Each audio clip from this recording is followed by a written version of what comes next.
Welcome to another episode of China Update, where I provide you guys with the most up-to-date political, economic and geostrategic analysis on the world's number 2 economy.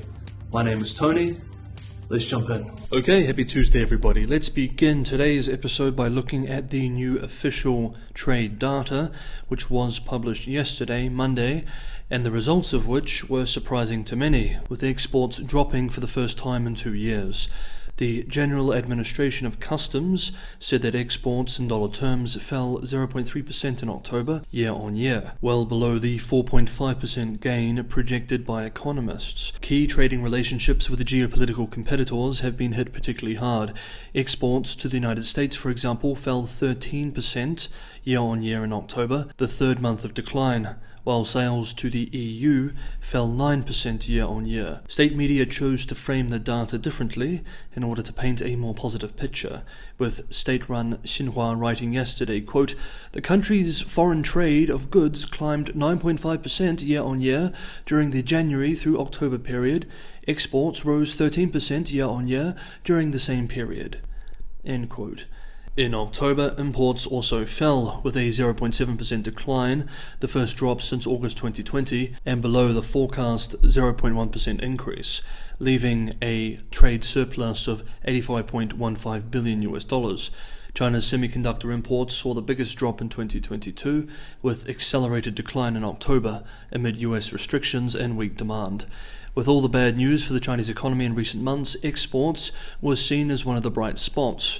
So this decline has been a shock to many economists and will likely be distressing to no small number of policymakers in Beijing. The bigger decline in imports also signals the continued weakness of domestic demand. Analysts point out that the broad range of Chinese imports affected by decline showcase the hit to demand by strict COVID measures and the property crisis. For example, purchases of soybeans declined to an 8-year low last month.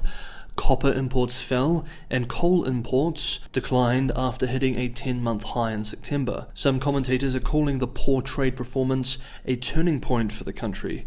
Nomura, in a Monday note to clients, expressed that they see export growth further dropping to around negative 4% year-on-year in the last 2 months of this year. Quote, "As strong export growth has been the single largest GDP growth driver in China since spring 2020, the contraction of exports will inevitably weigh on growth, employment, and investment, while it may also prompt Beijing to reconsider its zero-COVID strategy and property curbs. Nevertheless, we continue to expect no major policy changes on zero-COVID strategy and the property sector at least until March 2023. End quote. Okay, next up, at the risk of sounding like a broken record, COVID cases continue to climb and lockdowns continue to spread in the country. The big fear now, as we will see in a moment, is that a Tier 1 city will be forced into full lockdown, which most agree would be a devastating development. On Monday, yesterday, China reported over 5,400 official cases for Sunday, up 27% from the day before, and the highest level since the 2nd of May, when Shanghai was in lockdown. 2 cities are of particular concern. The first is the capital. As of Monday this week, Beijing has shut schools in its most populous district, Chaoyang, 4 million people, ordering students to study from home as an outbreak in the wider city grows.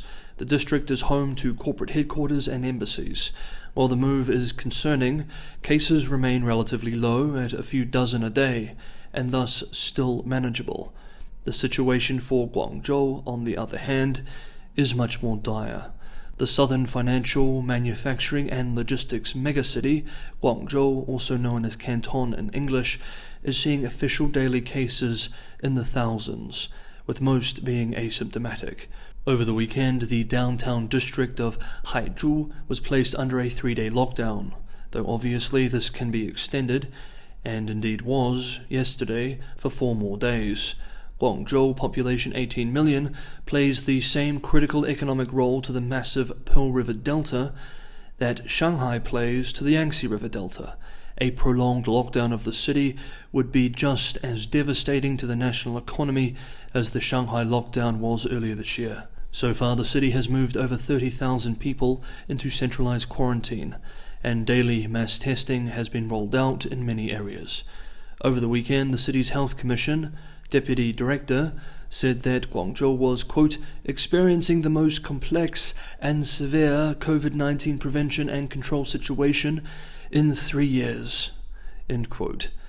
As of Monday, yesterday, new indigenous cases are being discovered officially in the following provincial level regions in descending order of total new cases: Guangdong, Inner Mongolia, Xinjiang, Heilongjiang, Henan, Hunan, Qinghai, Chongqing, Shandong, Sichuan, Hubei, Shanxi, Gansu, Fujian, Hebei, Yunnan, and the capital, Beijing. The relatively wealthy provinces of Jiangsu and Zhejiang appear to be doing well for now.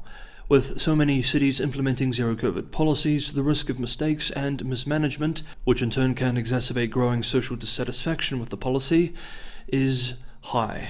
Indeed, we have examined several incidents in recent weeks, most notably preventable deaths, which have sparked outrage online.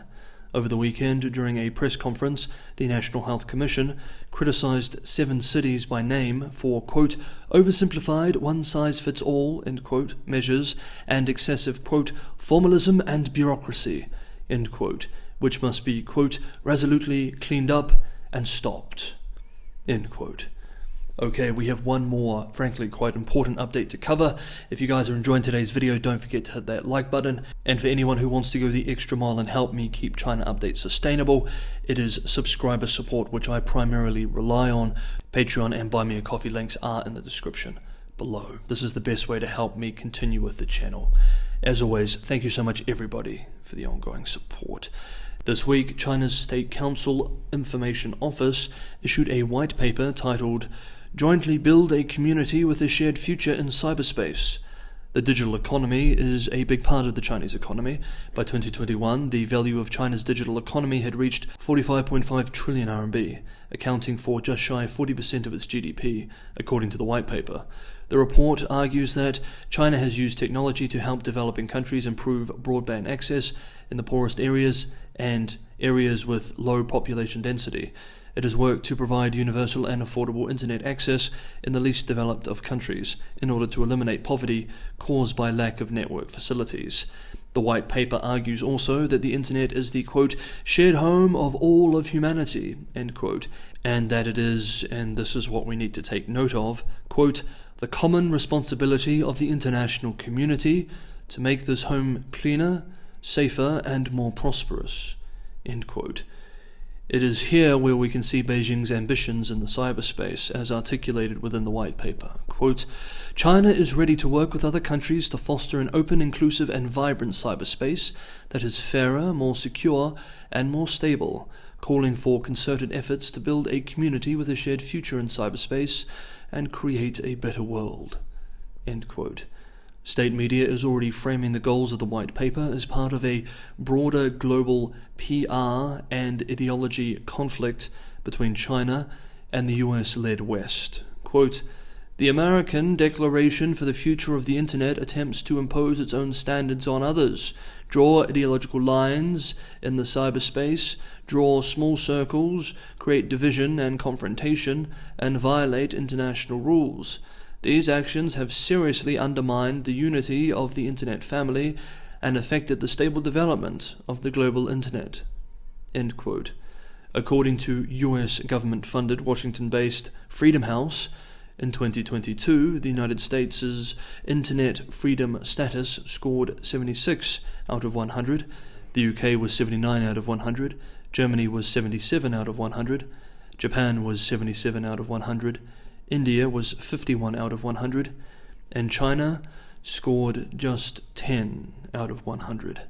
This new white paper should be viewed as the beginning of a longer-term Chinese effort to establish and attempt to legitimize a more Sinocentric ideological alternative to strongly Western-influenced notions of Internet freedom and Internet good governance. It will likely fold into broader international PR and soft power efforts and struggles. We will find out in the coming years how they do. Okay, that is today's episode of China Update. Always love hearing what you guys have to think about what we've covered in today's video, so throw your comments below. It's always good to read, even though I can't always reply to everybody. Thank you so much everybody for watching today's episode, and I will see you all tomorrow.